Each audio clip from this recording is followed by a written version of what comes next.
Who here has ever wanted to see all the hidden details on your competition? Not on, exactly, for me, the one I've always wondered that was a mystery was their back-end search terms. Because you can't see that, right? You can see yours. And then you always wonder, like, all right, Amazon says, don't repeat any words in your back-end search terms. Don't use anything that's already in your title, already in your bullet points.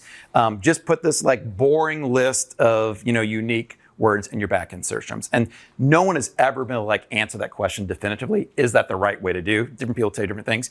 From what I've seen now, I believe that they're correct, that you don't want to repeat anything in there. That's what other people who do this now believe, so that's what I'm doing right now. But what you don't know is what your competition doing. Like, what do they have in the back-end search terms? I'm going to show you how to do that.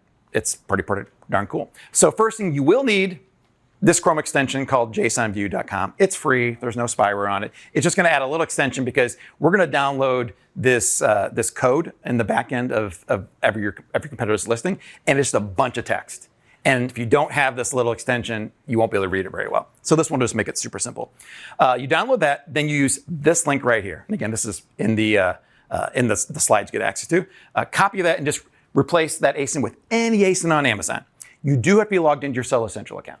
Like you have to because it uses Seller Central to go in and dig this details out.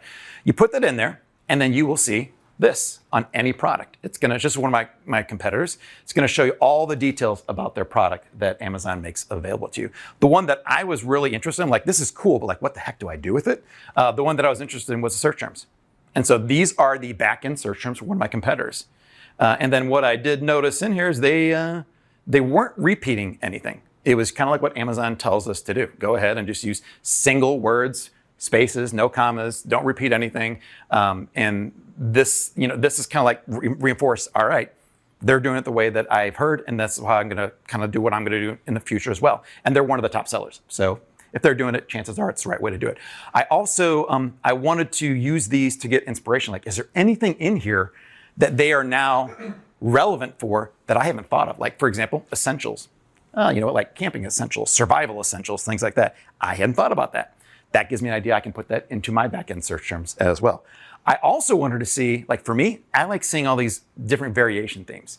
Who here has ever seen a competitor that they have some like really cool variation going on and you have no idea, you can't replicate that because all you have access to is like color or quantity or anything like that. You can now see exactly the type of variation theme that your competitors are using as well. It may not be something critical for everyone, but it's something that I like looking into because I've seen competitors that have all these crazy review counts and it's because of the variation theme they're using. And if I want to replicate that, I can now see exactly how they have that in there.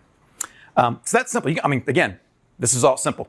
Go ahead and use that right there, put it in any ASIN, go look at your competitors, pull out whatever important details you want to on your competition. So it's a cool little hack. It may be taken away at any time. So what I do is I created a spreadsheet, for all my lanterns, I got the top 10, and I just did this in the top 10 lanterns and put it each into a tab on a spreadsheet. Then I did the same thing for flashlights, same thing for headlamps, same thing for batteries, and so that I now have that stored in case they take this capability away.